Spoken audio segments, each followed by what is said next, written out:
Hi everyone, welcome back to Easy Cooking with Linda B. I'm so excited. I have a recipe I'd like to share with you.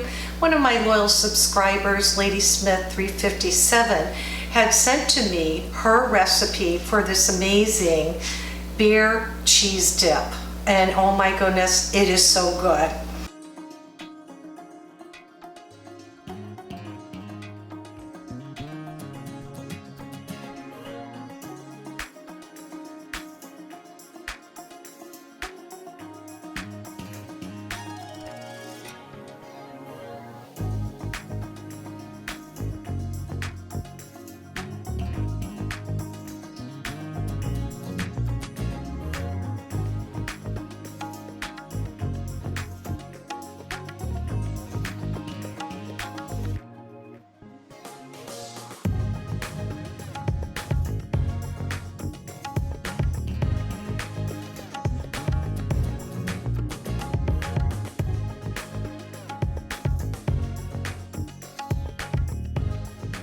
Okay, so everything goes right into your food processor, so it's an easy recipe. So the first thing I'm going to do is I'm going to take my Velveeta cheese, which I have diced, and I'm going to put it into my food processor like this. Just kind of help it along a little. Break it up.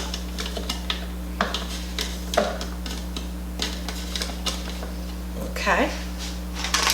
And then what I'm going to do is I'm going to add my garlic. There are 2 tablespoons of garlic in here, and it's minced, so it's finely diced. Okay. Then the next thing we're going to do is we're going to take 1 cup of mayonnaise. I'm using Hellmann's mayonnaise. That's what we always use here. You could use whatever mayonnaise you like. Right in the food processor.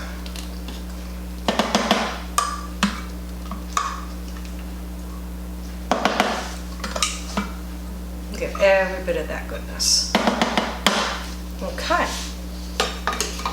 All right, and then I have 2 8-ounce packages of sharp cheddar cheese I'm going to put in here also.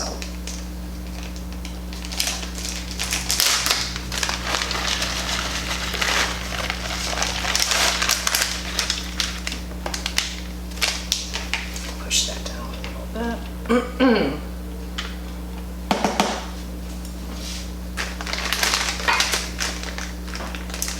Put the next package in.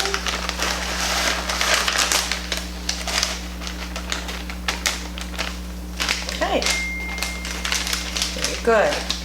All right, so the next thing I'm going to use is Miller High Life beer. This is where we're going to get the beer flavor, and I'm going to use 9 ounces. So I'm going to pour it into a measure cup, 1 cup, and then 2 tablespoons to make the 9 ounces. So I'm just going to pour it in here. I'm sorry, I know you can't see it.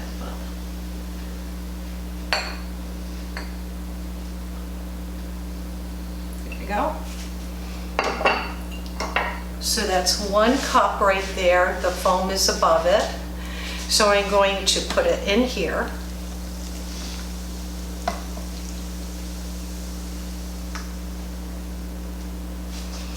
And then 2 tablespoons, which will give me 1 ounce more. 1, 2. All right, and the next thing I'm going to need to do is add my spices. So I have cayenne pepper. Now this recipe calls for 1/2 teaspoon. If you like it really hot, then put in your 1/2 teaspoon. But I'm going to start out at a smaller amount. So I'm just going to take not even quite 1/4 teaspoon and put it in. I know I probably will end up adding more, so I'll taste it as I blend it. And then the recipe also calls for 2 tablespoons of Frank's Tabasco sauce. Shake that up. So what I'm going to do actually is I'm going to shake this in here. I like heat, but it can't be too hot for me. So I'm not sure what I've got, but I'll find out when I taste it. And then also I'm going to add some paprika. Right now I just have gourmet, that's what I keep on hand, but you could use whatever paprika you want. And the recipe calls for 1/4 teaspoon of that, but actually I'm going to put a little bit more of this because I do like paprika. So I'm putting in 1/2 teaspoon. Okay, now the fun begins. So we're going to put this on. I'm going to pulse it first. Oops, sorry. I'm going to pulse it first to start. These are so difficult to work with. And then once it's all combined, I'm going to let it process for about 5 minutes, and then I'll show you what it looks like.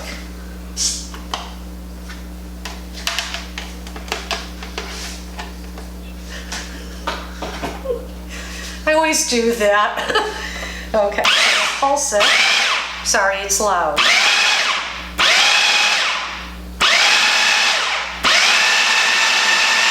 Okay, now I'm going to let it run for 5 minutes. Okay, that looks really good. Oh, it's silky, creamy. Oh, it's just beautiful.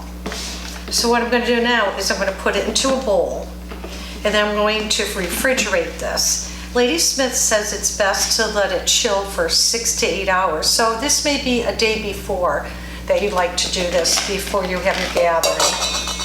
So I'm going to put it in my metal bowl, and then I'm going to refrigerate it, and then I'll show you what it looks like when it's all comes together. Here's the dip. It's been in the refrigerator for a few hours, which is good because it's given time for all the flavors to meld together. But you seriously would probably want to keep it in for 6 to 8 hours or overnight, and then you could serve it to your guests. So what I'm going to do now is I want to put this in my bowl. Ooh, so nice.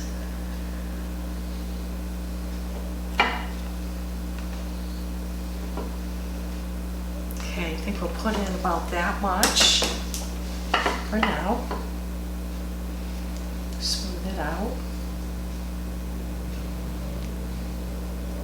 Now, Lady Smith says she likes to serve hers with club crackers. Of course, you could use anything you want, but I agree with her. Club crackers are very good with this dip. Then if you'd like, you can garnish it, which I'm going to use some diced tomatoes, or you could get pimentos and put a few on top.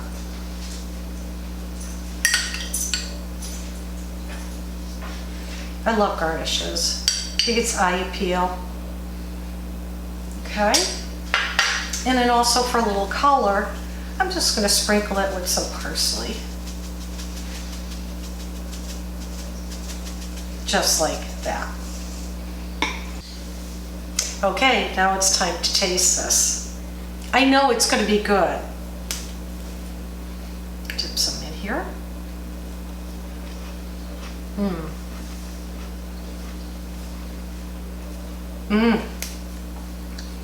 Honestly, this is really good. As I was blending it in the food processor, I did adjust the heat. I added a little bit more, and it's perfect for our liking. You'll love this. Give it a try. Lady Smith, thank you so much. This is an amazing recipe. I know that when I make this for all my guests, they will love it. So I hope you all enjoyed my video. Please hit the like button and leave me a comment. If you have not subscribed, please do so. That really does help my channel to grow. So thank you all for watching, and remember, enjoy life and never stop learning. Bye now.